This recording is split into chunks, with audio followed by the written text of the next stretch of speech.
संसार में कोई भी वस्तु, कोई भी चीज, कोई भी कार्य ऐसा नहीं है जो अकारण ही उत्पन्न होता हो। यदि पेड़ पौधों के जन्म को ले लें, पेड़ पौधों के जन्म की बात करें तो उसके पीछे भी कोई ना कोई कारण अवश्य ही होता है। लेकिन मनुष्य जन्म के पीछे क्या कारण है? मनुष्य की अपने जीवन के प्रति इतनी लापरवाही से तो ऐसा लगता है कि मनुष्य की इस जन्म के पीछे कोई कारण ही नहीं लगता।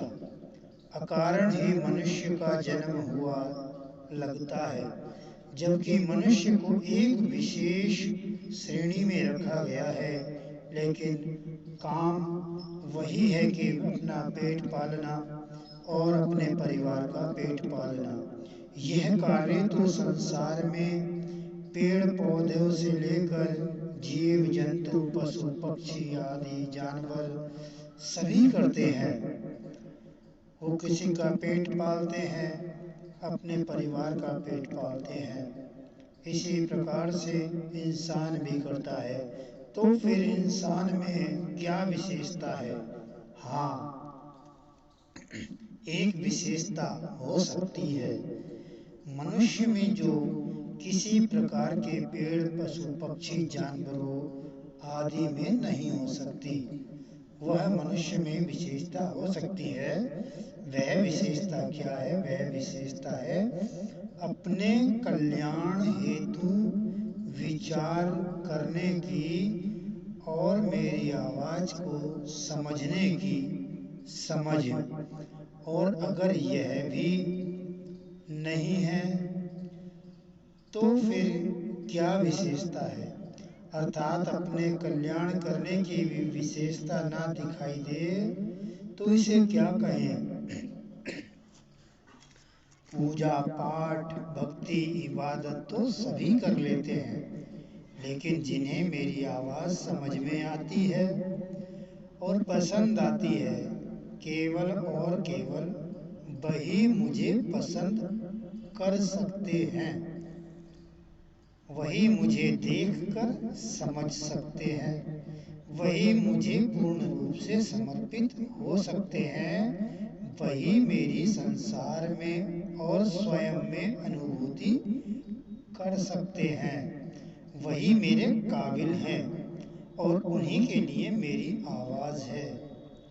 बारिश किसी विशेष के लिए नहीं होती। बारिश तो सभी के लिए होती है, लेकिन बारिश का जल वहाँ भरता है जहाँ पर आवश्यकता होती है। बाकी स्थानों पर बारिश का जल आता तो है, लेकिन चला जाता है। क्या कह सकेंगे एक समय आने पर आप यह सब आपसे जो आपको इस घर से निकालेगा? क्या उससे कह सकेंगे वो वक्त आने पर जब आपको इस घर से निकाला जाएगा? मैं एक चूहे के बच्चे के प्रयास को भी सफल कर देता हूँ। कब? जब चूहे का बच्चा किसी गहरे पात्र में बर्तन में गिर जाता है तो वह उसमें से निकलने के लिए बार बार प्रयास करता है। तो एक समय पर आकर उसका यह प्रयास सफल हो जाता है, क्योंकि क्योंकि वह अपना प्रयास अपनी आज़ादी के लिए करता है और उसमें उसकी आज़ादी का यही जज्बा उसकी आवश्यकता बन जाता है और अपने बच्चों की कल्याणकारी आवश्यकताओं को उनके निरंतर प्रयास पर मैं ही पूरा करता हूँ। आवश्यकता है तो स्वयं की स्थिति को देखने की।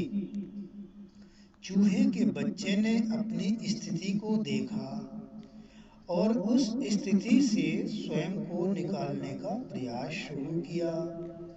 क्या आप इस शरीर में अपनी स्थिति को देख पा रहे हैं? या शरीर उस बर्तन की भांति है। यह शरीर उस बर्तन की भांति है जिसमें से जीव बार बार निकलने का प्रयास अपनी आज़ादी के लिए कर रहा है। इस जीव की उथल पुथल को शांत करने के लिए इस मायावी शरीर, मायावी संसार में शरीर के ही अंदर समस्त मायावी संसार बसा दिया है, जिनको इच्छाएं कहते हैं, जिस कारण यह भूल गया है कि मुझे आज़ादी चाहिए। अब केवल इतना ही जानता है कि मुझे इस शरीर से निकलना है। आज शरीर में कोई इसे कहीं लेकर जाने लगे तो यह जीव इंसान ऑब्जेक्शन उठा लेता है, लेकिन इस ओर ध्यान ही नहीं है कि जब मुझे कोई इस शरीर से निकाल कर ले जाएगा तो मैं कैसे उस पर ऑब्जेक्शन उठा सकता हूँ। जी हाँ, ठीक है, यह शरीर रूपी मकान आपका है, आप इसे ले लीजिए, लेकिन मुझे समझ है आपके दिए हुए इस शरीर रूपी मकान को छोड़कर मुझे अपने सुख के लिए कहाँ जाना चाहिए। ये प्रयास वही जीव कर सकता है, यही बात वही कह सकता है जो अपने आप को जानता है और इस शरीर को अच्छी प्रकार से समझ चुका है। क्या कह सकता है? दोबारा पढ़ते हैं कि जब कोई आपको शरीर कहीं ले जाता है तो ऑब्जेक्शन उठा लेते हैं कि भाई कहाँ ले जा रहे हो मुझे, मैं नहीं जाऊंगा आपके साथ। लेकिन इस ओर ध्यान ही नहीं है कि जब मुझे कोई शरीर से निकाल कर ले जाएगा तो मैं कैसे उस पर ऑब्जेक्शन उठा सकता हूँ। यह शरीर रूपी मकान आपका है, ये कहना है जब कोई इस शरीर को लेने आए, मतलब तुम्हें इस शरीर से बाहर निकालने आए, तो इस समय दो स्थिति बनती हैं। एक तो आपसे शरीर लिया जा रहा है, छीना जा रहा है। दूसरी स्थिति बनती है यहाँ पर कि आपको शरीर से निकाला जा रहा है। दोनों ही अवस्था में आप कैसे कहेंगे कि मैं नहीं जाऊंगा? जाना होगा, लेकिन जाने से पहले यदि आप उनसे विनती करेंगे, जानेंगे जिनको यमराज कहते हैं, उनसे आप विनती करेंगे कि ठीक है, कि हाँ ठीक है,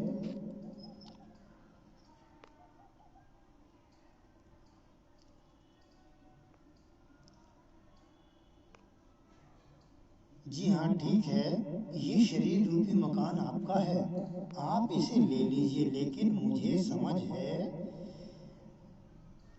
कि मैं कहाँ जाऊंगा। आपके दिए हुए शरीर रूपी मकान को छोड़कर मुझे अपने सुख के लिए कहाँ जाना चाहिए। मुझे पता था कि एक दिन आप मुझे इस शरीर रूपी मकान से बाहर निकालेंगे, इसलिए मैंने अपना स्वयं का मूल स्थान समझ लिया है और अपने इस जीवन काल में मैंने इस सुखद स्थान को प्राप्त करने वाले सारे नियमों को फॉलो किया है। ठीक है, अब मेरा यही मूल स्थान है। अब मैं आपके नहीं अपने घर में हूँ। आप ले जाइए शरीर, मुझे कोई चिंता नहीं है। आप मुझे नहीं ले जा सकते, मैं अब अपने घर में हूँ, क्योंकि मुझे पता है अब मैं विवश नहीं हूँ कि मुझे आपके साथ जाना ही होगा इस शरीर को त्याग कर। तो आप अपना शरीर ले जाइए, मुझे इसकी कोई आवश्यकता नहीं है। अब मैं अपने घर में हूँ। ठीक है, मेरा समय इस शरीर में रहने का समाप्त हो चुका है, तो आप शरीर ले जाइए, मुझे अब आवश्यकता नहीं है, लेकिन मैं आपके साथ नहीं जाऊंगा, क्योंकि मुझे मेरा मूल स्थान, मूल घर मिल गया है। तो इसलिए ये कहना था, मगर कहते नहीं है, कहते हैं खाली हाथ जाता है। और अपने इस जीवन काल में मैंने सुखद स्थान को प्राप्त करने वाले सारे नियमों को फॉलो किया है। अब मेरा यही मूल स्थान है। अब मैं आपके नहीं अपने घर में हूँ, और किसी को उसके घर से निकालना उचित नहीं है, अनुचित है। क्या कह सकेंगे आप एक समय आने पर आप यह सब उससे जो आपको इस शरीर रूपी घर से निकालेगा। झूठ क्या होता है यह आप अच्छी तरह से जानते हैं, लेकिन इसको स्वीकार करने को आप तैयार नहीं हैं कि यह आज झूठ है, और इस झूठ को इस प्रकार से स्वीकार करते हैं जैसे यह आज भी सत्य हो।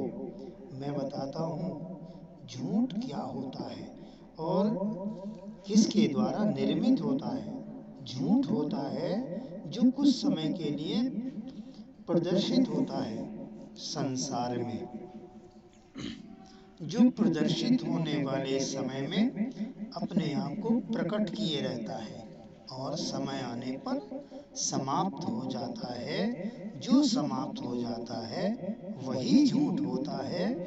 ऐसा झूठ जो आने वाले समय के लिए अपने आप को रोक कर नहीं रख सकता, लेकिन आप ऐसे झूठ को सत्य मानते हैं जो पहले कभी प्रकट था पर जो आज नहीं है, जो पहले यथास्थिति में होता है पर आज उस यथास्थिति में नहीं है, तो वह सत्य नहीं होता। और आप ऐसे ही झूठ को पूजते, मानते और विशेषता देते चले आ रहे हैं। इस प्रकार से आप झूठ को समझ नहीं रहे, संसार के कहने में आकर झूठ को पूज रहे हैं। जब आप झूठ को सत्य समझकर आज पूज रहे हैं, तो आपको आवश्यकता ही आज क्या है, सत्य को समझने की। आपकी नज़र में तो वही झूठ सत्य है। सत्य के होते हुए क्या आप अपने लिए झूठ को सत्य बना सकते हैं?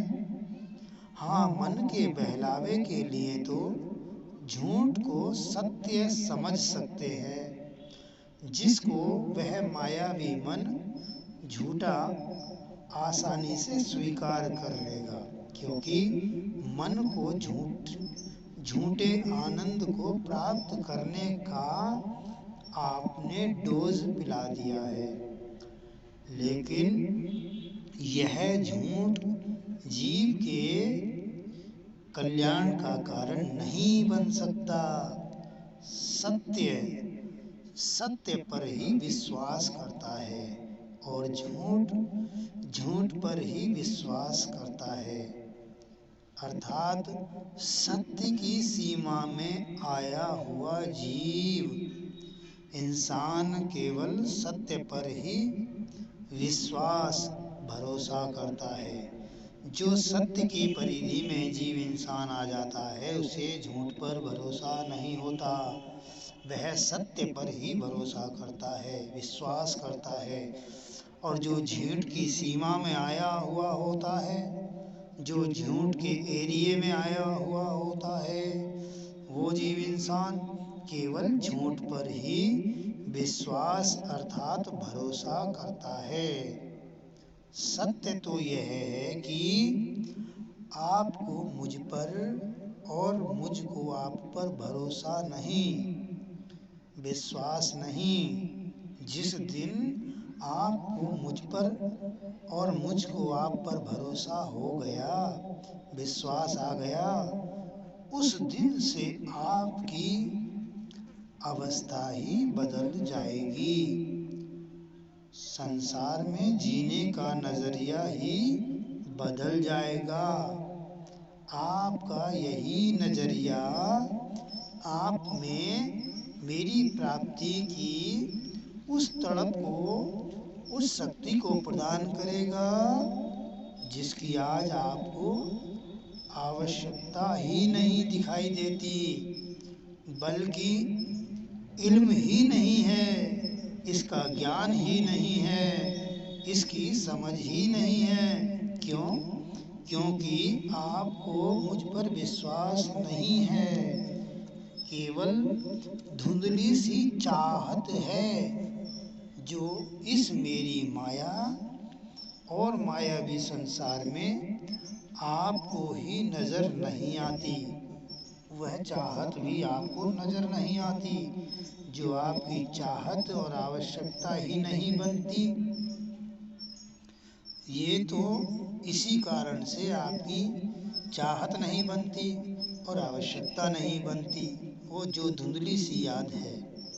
जब आपसे मेरी प्राप्ति की, जब आप में मेरी प्राप्ति की चाहत का जन्म होता है, तब मुझे आप पर भरोसा होता है, आप पर विश्वास होता है। तब मैं ही आपका अपनी प्राप्ति हेतु आप में ही उपस्थित होकर दिव्य मार्गदर्शन करता हूँ। एक अदृश्य इच्छा, एक अदृश्य चाहत, एक अदृश्य जरूरत इस शरीर में आपको तमाम उम्र भटकाती है, जिसकी वजह से आप पूजा, इबादत, भक्ति, योग साधनाएं, कर्म कांड आदि करते हैं जो आपकी समझ में नहीं आती, पर जिसके लिए आप निरंतर प्रयासरत रहते हैं। मैं यहाँ पर यह नहीं कहूँगा कि आप उसको प्राप्त करने के लिए प्रयासरत रहते हैं, क्योंकि स्वयं आपको ही पता नहीं कि आप क्यों इस प्रकार से व्याकुल होकर यह सब करते हैं और किसके लिए कर रहते हैं। बस एक कारण है जो आपकी इस अवस्था को दर्शाता है, और वह कारण है आपके द्वारा की जाने वाली भक्ति, पूजा पाठ, इबादत, बंदगी, प्रेयर, प्रार्थना, कर्म कांड, सत्संग आदि। ये दर्शाती है कि हाँ, आप कुछ कर रहे हैं। इनको जब करते हैं तो मैं अच्छी तरह से जानता हूँ कि मैं अच्छी तरह से जानता हूँ कि इसका आपको पूरी तरह से स्वयं को भी पता नहीं है कि आप यह सब क्यों करते हैं, और इसी तरह पूरी तरह से इसकी समझ नहीं होने के कारण आप किसी ठोस नतीजे पर नहीं पहुँचते। इसको समझने के लिए कोई मजबूत आधार आप नहीं प्राप्त करते। क्यों नहीं करते? क्योंकि आप अपनी मूल अवस्था में नहीं होते, जहाँ पर आकर यह समझ आती है, यह एहसास होता है कि हमारा कल्याण ही हमारे इस जीवन का मकसद है, इसके अलावा और कुछ नहीं। और जो दिखाई देता है वह सिर्फ इस संसार की एक परंपरा है। इस प्रकार से आप अपने परंपरा को तो निभाते हैं, लेकिन अपने मकसद को भूलकर पूरा नहीं कर पाते हैं।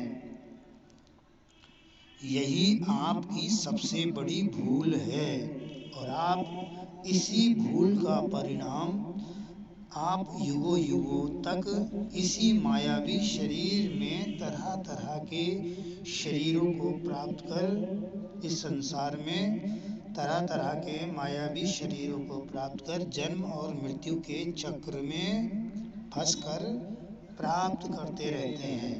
आप तो जानते हैं कि एक बार जन्म लेने में जीव को कितनी परेशानी पड़ती है। उसके बाद फिर मृत्यु का दुख, यानी दुख से शुरू और दुखों में एक और जीवन यात्रा की शुरुआत। अंत नहीं, अंत नहीं होता है। एक और दुखों की यात्रा की शुरुआत कैसे होती है कि फिर जन्म लेने के लिए गर्भ में चला जाता है, और गर्भ में सुख तो होता नहीं। कहते हैं उल्टा लटका रहता है जीव और प्रार्थना करता है मुझसे कि मुझे निकाल दो, मुझ अब तुम्हारी जानकारी संसार में जाकर करूँगा, नाम नहीं लूँगा। नाम से मतलब नहीं होता, नाम तो किसी का भी ले लो, उसका लाभ नहीं मिलता। अगर मिलता है तो ठीक है, बुखार की गोली का नाम लो, गोली का सेवन मत करो।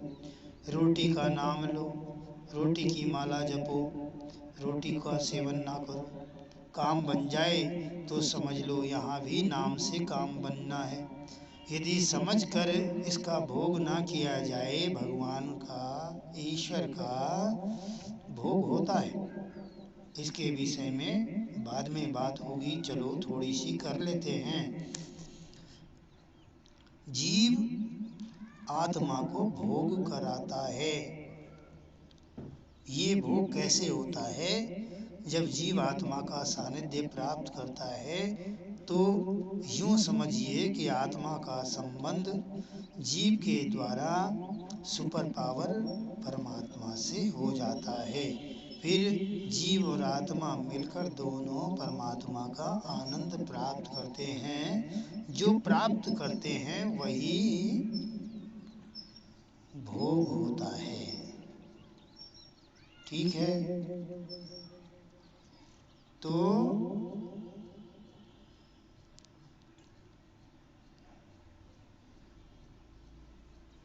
जन्म और मृत्यु दोनों ही आपके भयानक दुखों का कारण है। ठीक है, क्योंकि जीव इस शरीर से निकलकर दूसरे शरीर में जन्म मृत्यु के चक्र में फंसकर प्राप्त करते रहते हैं दुख।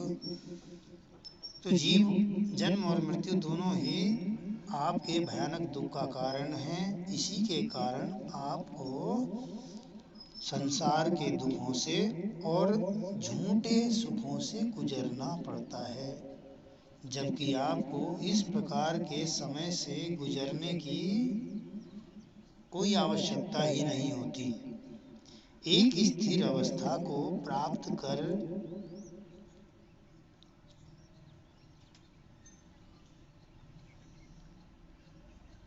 जीव को, आपको एक स्थिर अवस्था को प्राप्त करना चाहिए।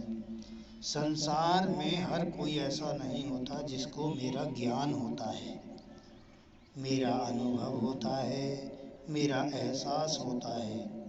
यदि ऐसा होता तो संसार में कोई रुकता नहीं, मेरे पास वापस आ जाता और इस प्रकार से यह सृष्टि चक्र ही रुक जाती है।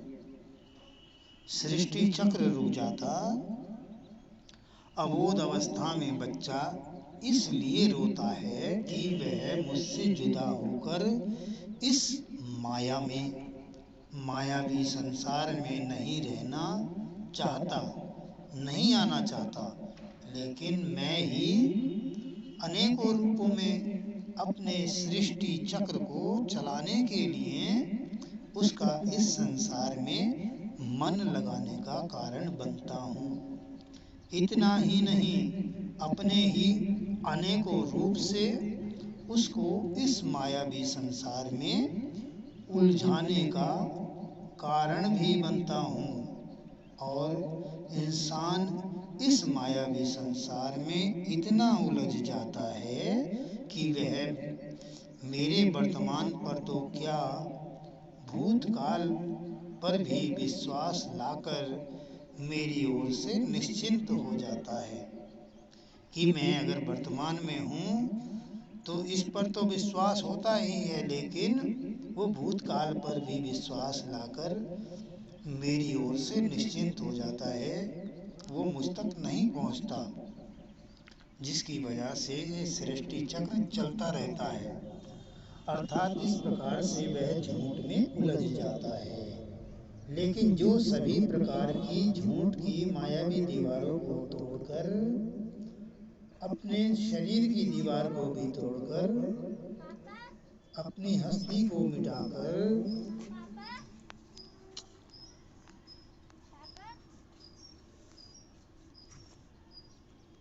अर्थात इस प्रकार से वह झूठ में उलझ जाता है। लेकिन जो सभी प्रकार की मायावी दीवारों को तोड़कर, अपनी हस्ती को मिटाकर, अर्थात अपनी मैं को मिटाकर मेरी प्राप्ति की अभिलाषा करता है, मैं उसकी इस अभिलाषा को पूरी करता हूँ। इसके लिए किसी और प्रयास की आवश्यकता नहीं पड़ती। मैं उसकी अभिलाषा पूरी करता हूँ जो मुझे प्राप्त करना चाहता है। उसे किसी प्रकार के और प्रयास की आवश्यकता नहीं पड़ती। वह केवल अपनी मैं को समाप्त कर दे। लेकिन माया में उलझने के कारण जिसको मेरी आवश्यकता ही नहीं पड़ती, वह जो माया में उलझ जाता है उसे मेरी आवश्यकता नहीं पड़ती। वही इस वजह से मेरी सृष्टि चक्र में अनेकों प्रकार से अपना योगदान अनंत काल तक देता रहता है। मेरी समझ शरीर को नहीं, जीव को प्राप्त होती है। इसी को मेरी अनुभूति कहा जाता है। और इसके लिए मेरी आवाज़ को सुनकर स्वयं का समर्पण, अर्थात स्वयं को पूरी तरह से सरेंडर किया जाता है। जिस प्रकार से एक अबोध बच्चे के मतलब का संसार में मेरे अलावा कुछ और नहीं होता, इसलिए मुझसे अलग होकर मेरे लिए वह इस प्रकार से रोता है। जिस प्रकार से अबोध बच्चा अपनी माँ से बिछड़कर रोता है, तब उसके निकट रहने वाले इंसान उसका संसार में मन लगाने के लिए, उसको बहलाने के लिए, उसको चुप करने के लिए तरह तरह की वस्तुओं को तरह तरह से हिला डुलाकर, तरह तरह से सजाकर उस वस्तु की ओर उसका ध्यान लाकर उसे चुप करने की कोशिश करते हैं, ताकि उसका इस संसार की चीजों में मन लग जाए, इसकी आवश्यकता बन जाए और वह रोता हुआ चुप हो जाए। बस मेरे नाम पर भी संसार आपके साथ यही कर रहा है। मैंने तो आपको संसार में इसलिए भ्रमित किया ताकि आप अपने जीवन की यात्रा सुखद और शांति के साथ तय करें। लेकिन संसार आपको मेरे नाम पर क्यों गुमराह कर रहा है, यह प्रश्न आप अपने आप से ही पूछें कि यह संसार हमें क्यों गुमराह कर रहा है। ठीक है, हमें भगवान ने इस माया में गुमराह किया ताकि हम इस शरीर में रहकर अपनी जीवन यात्रा को पूर्ण कर सकें। सुख के साथ हमारा ध्यान पूरा बना रहे कि हमें प्राप्त क्या करना है। हम केवल संसार के मालिक की, भगवान की, अल्लाह की बनाई हुई इन सेवाओं का आनंद पूर्वक लाभ उठाते हुए अपने वापस घर में जाएं। इसलिए हमें ध्यान रहना चाहिए, गुमराह यदि हुए हैं तो कोई बात नहीं है, लेकिन हमें अपने आप को गुमराह होने से बचाना चाहिए, ताकि जीवन की यात्रा पूरी करने के बाद हम इसका भी आनंद लें। परम जो यहाँ पर दिखाई देता है संसार के मालिक का, जो हमारे लिए सेवाएं हैं, चाहे वो पेड़ों के द्वारा हों, चाहे वो किसी शरीर को शोभायमान करने वाली सुंदरता को देखने का हो, चाहे वह किसी फूल की सुगंध का हो, चाहे वह किसी व्यंजन के स्वाद का हो, तो ये सब भी करते रहना चाहिए था। लेकिन ये सब करते हुए हमें ये याद नहीं है कि हमारा मतलब क्या था। ठीक है, तो इसी प्रकार से संसार में आपको भ्रमित करने के लिए मैंने ये झूठ को कुछ समय के लिए उत्पन्न किया, लेकिन आपको संसार क्यों गुमराह करता है ये समझ में आपको लानी चाहिए बात। यह प्रश्न आप अपने आप से पूछना चाहिए, क्या वास्तव में आपका रुदन रोना, आपकी भटकन मेरे लिए है? तो ऐसा तो नहीं कि मेरी आवाज़ आप तक नहीं पहुंच रही। मैं ही संसार को रचने, भ्रमित करने, गुमराह करने के लिए तरह तरह के रूप रखता हूँ, स्वांग रचता हूँ। क्यों? ताकि इंसान का इस संसार में मन लगा रहे। इसलिए संसार में झूठ को क्रिएट करता हूँ। जो इस झूठ में उलझ जाते हैं वह अनंत काल तक इस सृष्टि में तरह तरह के शरीर प्राप्त कर तरह तरह के शरीरों से अपना योगदान सेवाओं के रूप में देते रहते हैं। उदाहरण के तौर पर जैसे मान लीजिए आप यहाँ माया में उलझ गए, आपने मधुमक्खी का शरीर प्राप्त किया, तो अपना योगदान शहद के रूप में संसार को देंगे। किसी फल के पेड़ के रूप में आम के, अनार के, अमरूद के पेड़ के शरीर को आपने धारण किया, तो आप इस संसार में इस प्रकार की सेवा करेंगे। और कैसे दुख प्राप्त होता है? यदि पेड़ पर कोई फल लगता है, आम का लगता है, अमरूद का लगता है, और उस अमरूद को, उस आम को कोई तोड़ता है तो एक माता से बच्चे को जुदा करता है, तो वो दुख भी आपको प्राप्त करना पड़ेगा। कोई टहनी आपकी तोड़ता है, कोई आप पर तलवार चलाता है, चाकू चलाता है, गणासा चलाता है, तो वो दुख भी आपको प्राप्त करना पड़ेगा। आप जहाँ संसार की सेवा में अपना योगदान दे रहे हैं, वहीं संसार आपको दुख दे रहा है। तो इस प्रकार से आपको जहाँ यह शरीर धारण करने पड़ेंगे पेड़ फूल पत्तियों के, वहीं गधा सुअर जीव गधे के शरीर को प्राप्त कर गधा इंसान की पीठ पर पड़ने वाले वजन को अपनी पीठ पर लादकर इंसान की सेवा करता है। जिस जीव ने गधे का शरीर प्राप्त किया है, तो वह इंसान पर लदने वाले बोझ को अपनी पीठ पर लादकर इंसान की सेवा करता है। और जीव को ही सुअर का शरीर प्राप्त भी होता है। ठीक है, तो सुअर इंसान की विष्ठा को नष्ट करता है और साथ में इंसान की ही क्रूरता का शिकार भी होता है। यानी यही जीव जब शरीर सुअर का प्राप्त करता है तो इंसान की विष्ठा को खाता है और फिर इंसान की क्रूरता का भी शिकार बनता है।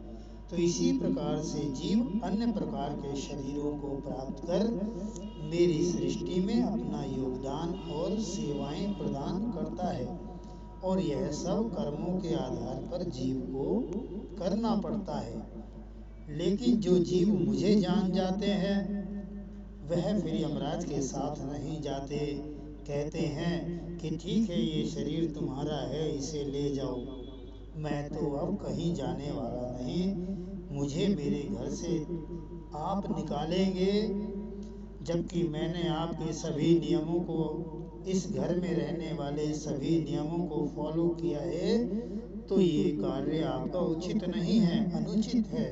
और मैं समझता हूँ कि आप अनुचित कार्य करते ही नहीं हैं, इसलिए मुझे मेरे इस मूल घर में रहने दीजिए। ठीक है। और जो जीव मेरे इस झूठ से बाहर निकल मुझ तक पहुंच जाते हैं, वह वापस मेरा रूप बन जाते हैं, जिन्हें यमराज भी नहीं ले जा सकते। कुछ लोग होते हैं जो अपने आप ही किसी काम को सीख जाते हैं, कुछ लोग होते हैं जो सिखाने पर भी सीख जाते हैं, लेकिन कुछ लोग होते हैं जिनको बार बार बताया जाता है, सिखाया जाता है, समझाया जाता है, तब भी वह नहीं सीख पाते, नहीं समझ पाते। आप इन तीनों में कौन से हैं? आप अपना निरीक्षण करके मुझे नहीं, स्वयं को ही बताइए। यदि आप श्रेष्ठ, सर्वश्रेष्ठ स्थान पर भी बैठ जाएं, अर्थात मंदिर, मस्जिद, चर्च, गुरुद्वारे या किसी ऊंची से ऊंची गद्दी पर यदि आप आसीन हो जाएं, बैठ जाएं, और वहां आपसे पूछा जाए कि भगवान कहाँ है, बताइए और प्रमाणित कीजिए, और मुझे भी इस अनुभव में पहुंचाएं, मैं आपको पूर्ण रूप से समर्पित हूँ, तो आप केवल इधर उधर की बातें ही बनाते हुए बगले झांकेंगे, अपने आप को, अपने ज्ञान को श्रेष्ठ बताते हुए अपनी जीत हासिल करना चाहेंगे, लेकिन प्रमाणित के नाम पर आप चुप हो जाएंगे। लेकिन यदि आप मुझसे कूड़े के ढेर पर भी कहेंगे कि बताइए भगवान कहाँ है, प्रमाणित कीजिए और हमें इस कूड़े के ढेर पर ही एहसास कराइए, मैं आपको पूर्ण रूप से समर्पित हूँ, तो मुझे बगले झांकने और इधर उधर की व्यर्थ की बातों को करने की आवश्यकता नहीं है। मैं आपकी इस जिज्ञासा का समाधान कर आपको संतुष्टि अवश्य ही 101% प्रदान करूंगा। यही अंतर है आप में और मुझ में, कि आप सब कुछ हैं, मैं कुछ भी नहीं। जो मुझे और मेरी आवाज को समझने की कोशिश कर रहे हैं, वह निराश ही नहीं होंगे। मैं उन्हें संसार में सत्य से भी मिलवाऊंगा।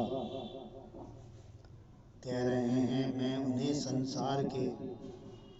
संसार में सत्य से भी मिलवाऊंगा। जो संसार में सत्य है उसे संसार में ही मिलवाऊंगा, और संसार में संसार के झूठ से भी मिलवाऊंगा। ये नहीं है कि सत्य से ही मिलवाऊंगा, मैं आपको झूठ से भी मिलवाऊंगा जो संसार में है। छूटेगा कोई सा भी झूठ नहीं, मैं संसार के सभी प्रकार के झूठों से मिलवाऊंगा, लेकिन मेरे सत्य से उन्हें मिलवाने पर अभी उन्हें सत्य झूठ लगेगा। कह रहे हैं कि यदि मैं अभी उन्हें सत्य से मिलवा दूं जो मुझे समर्पित नहीं है, तो उन्हें सत्य भी झूठ लगेगा।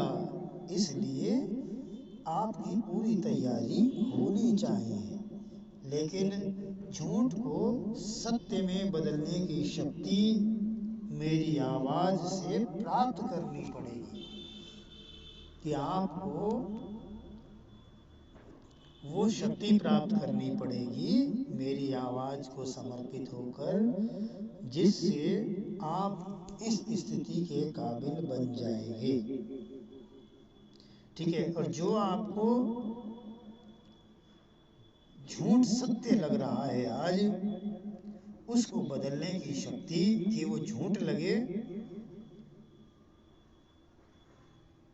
मेरी आवाज से प्राप्त करनी पड़ेगी। मुझे पूर्ण रूप से समर्पित होने पर भी मुझे सत्य करके स्वीकार करने की शक्ति भी मेरी आवाज से ही प्राप्त करनी पड़ेगी, क्योंकि मैं जानता हूँ संसार में ईश्वर अल्लाह के नाम पर गुमराह करने का एक विशाल जाल फेंका हुआ है।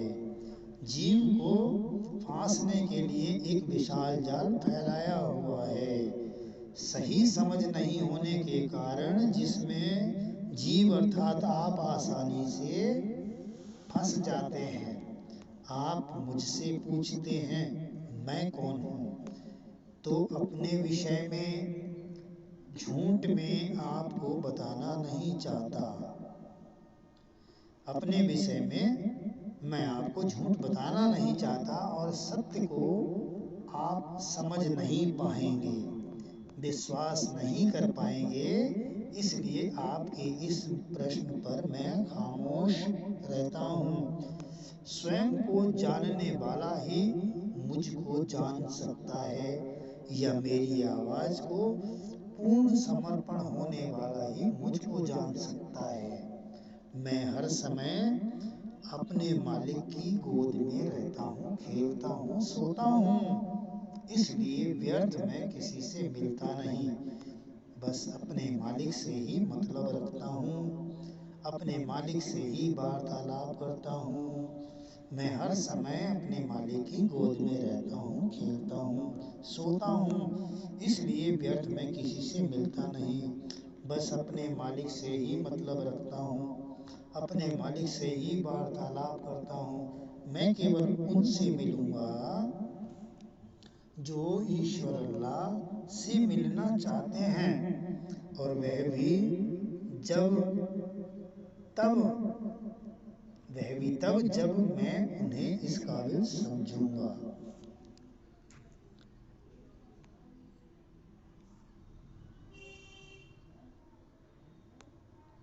जब मैं उन्हें इस काबिल समझूंगा।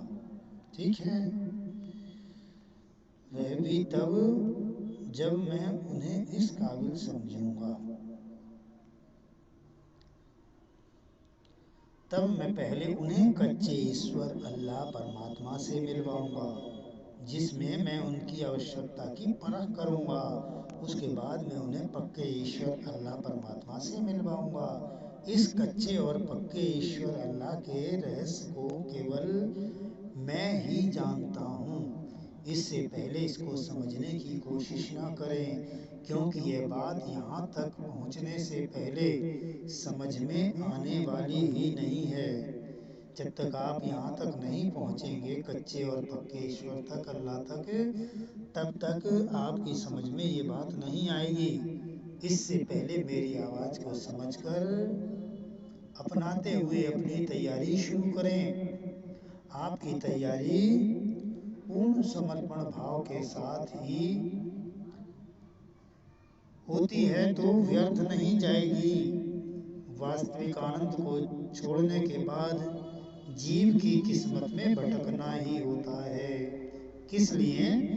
केवल आनंद के लिए, शरीर में रहे या शरीर से बाहर। संसार के और मन के आधार पर संसार में के द्वारा सौंपी गई पूजा पाठ, भक्ति, इबादत, बंदगी, प्रेयर, प्रार्थना, कर्मकांड तो आप करते ही हैं। फिर मैं आपके समक्ष क्यों उपस्थित हुआ हूँ? क्यों? क्योंकि आप संसार की और मन की बात को तो खूब अच्छी तरह से समझते हैं और पूरी भी करते हैं, लेकिन आत्मा की पुकार को, अर्थात आत्मा को, अर्थात परम आत्मा प्लस परमात्मा की वेदना को नहीं सुन पाते। परम प्लस आत्मा अर्थात परमात्मा की वेदना को नहीं सुन पाते। नहीं सुनने की वजह से आप आत्मा की पुकार को पूरा नहीं कर पाते। इसलिए मुझे आपके समक्ष उपस्थित होना पड़ा है। मेरे प्रिय दोस्तों, एक अवस्था में आकर जब शरीर शांत हो सकता है तो एक अवस्था में आकर आप अर्थात जीव भी शांत हो सकता है, आप भी शांत हो सकते हो।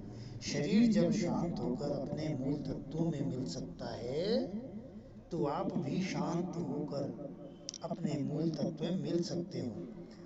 कह रहे हैं कि यहाँ पर जो शांत नहीं होता वह अपने मूल तत्वों में नहीं मिलता। शरीर भी शांत होकर ही मूल तत्वों में मिलता है। आप भी शांत होकर अपने मूल तत्व में मिल सकते हो, लेकिन आप सारी क्रियाएं करते रहते हो, शांत नहीं होते, क्रियाएं करते रहते हो, अशांत रहते हो। इसी अशांति के पीछे गति महत्वपूर्ण कारण है। इस अशांति के पीछे कह रहे हैं कि गति महत्वपूर्ण कारण है, क्योंकि गति है ना तो अशांत हो, चाहे वह शरीर की गति हो या शरीर में उपस्थित जीव की। अर्थात आपकी इस गति का संबंध ऊर्जा से है। जब ऊर्जा ही साथ नहीं होगी तो गति शरीर और शरीर में उपस्थित जीव अर्थात आप में उत्पन्न ही नहीं होगी। कह रहे एक ऊर्जा है जिसकी वजह से शरीर की गति होती है और जीव की गति होती है। जब ये ऊर्जा ही आप में नहीं होगी तो आपकी गति रुक जाएगी। तो शरीर को ऊर्जा भोजन से और जीव अर्थात आपको ऊर्जा आत्मा से प्राप्त होती है। मैं जानता हूँ यह सब आपको पता है, लेकिन अपने कल्याण के लिए आप इसका उपयोग नहीं करते। शरीर को तो आप जैसे चाहें वैसा नचा लेते हैं, लेकिन मन को नहीं नचा पाते। डांस कर लेते हैं ना शरीर से, लेकिन मन को डांस नहीं करा सकते, बल्कि मन के इशारे पर शरीर के रहने तक आप नाचते रहते हैं। शरीर बचपन से लेकर बुढ़ापे तक मन को खुश करने के लिए, मनोरंजन के लिए खेल ही तो करता चला जाता है।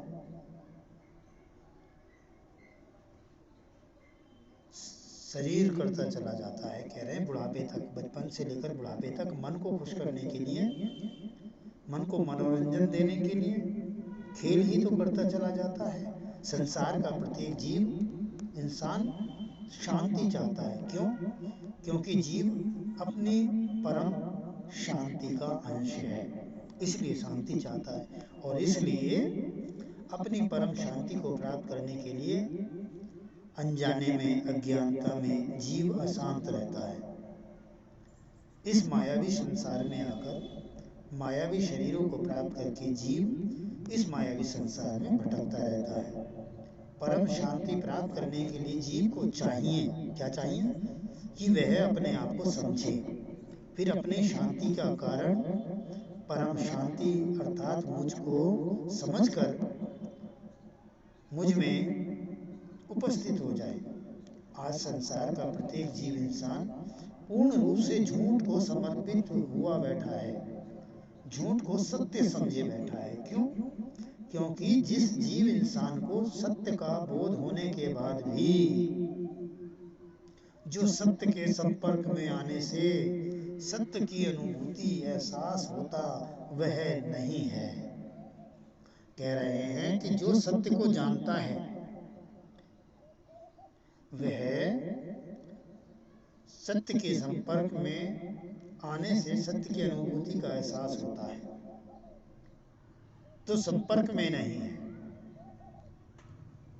बोध होने के बाद भी संपर्क में नहीं है, उसको अनुभूति नहीं है, एहसास नहीं है, तो वो भी भटकत हुआ है इस संसार में। तो कहा है कि सत्य की अनुभूति एहसास होता है, जो सत्य के संपर्क में आता है केवल उसी को, बोध होने से नहीं।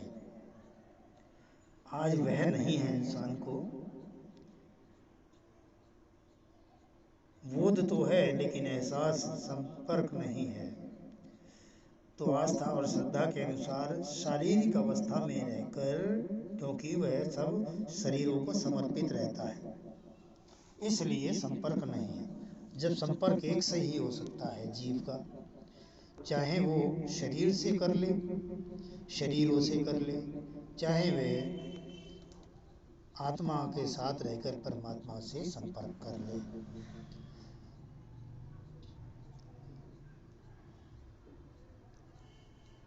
तो आस्था और श्रद्धा के अनुसार शारीरिक अवस्था में रहकर सिमरन, जाप, गुणगान और आदि कार्य करते हैं।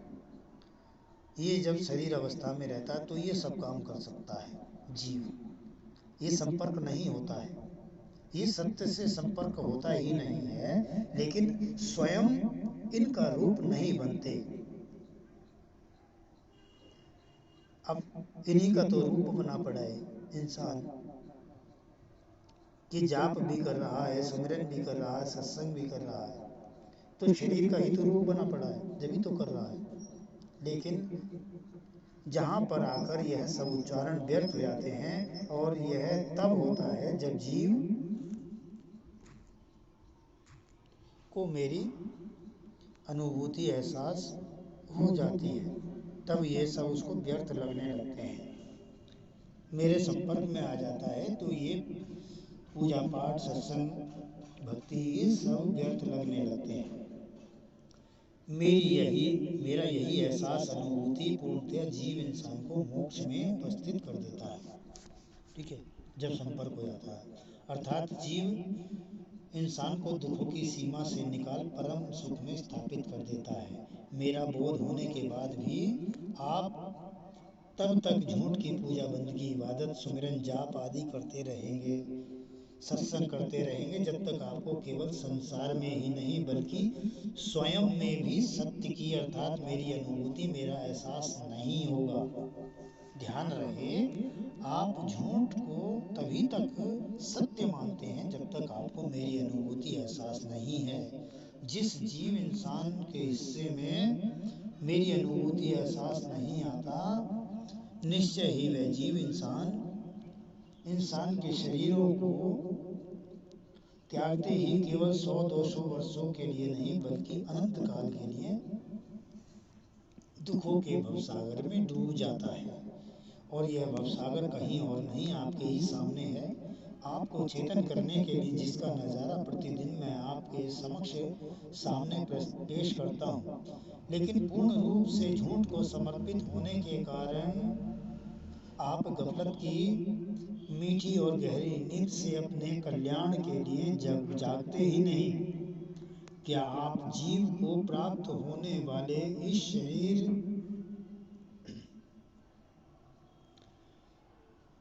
यह शरीर और संसार के भवसागर में पशु, पक्षी, कीड़े मकोड़े, जानवर आदि के शरीरों से लेकर पेड़ पौधों के शरीरों से लेकर मनुष्य के शरीर तक में प्रवेश करने वाला जीव संसार के इस भवसागर में सुखी दिखाई देता है। जहाँ देखो वहाँ जीव अपने आप को कुछ पलों के लिए ही सही भवसागर के दुखों से बचाने की जद्दोजहद कर रहा है। इसलिए जानवर से लेकर इंसान तक में प्रवेश करने वाला कोई भी जीव संसार के इस भवसागर में झूठ को सत्य समझने के कारण, अर्थात जब मनुष्य शरीर में रहा था इसने झूठ को सत्य समझा था, और इसी कारण झूठ की थपकियों से सोया हुआ जीव इंसान गफलत की मीठी और गहरी नींद में तो सोता हुआ दिखाई देता है, लेकिन सुखी नहीं दिखाई देता।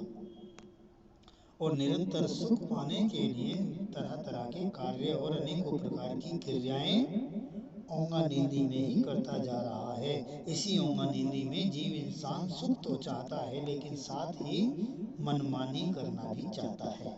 वो भी वह मनमानी जिसमें सत्य का एहसास ही नहीं, संसार के झूठे क्षणिक सुख को पाकर अपने सुख के लिए बहुत बड़ी उपलब्धि समझता है। नहीं जानता यह माया से भरपूर मायावी संसार उसके दुखों का भवसागर है। मेरी आवाज को चेतन होकर जाग कर समझने की कोशिश करो।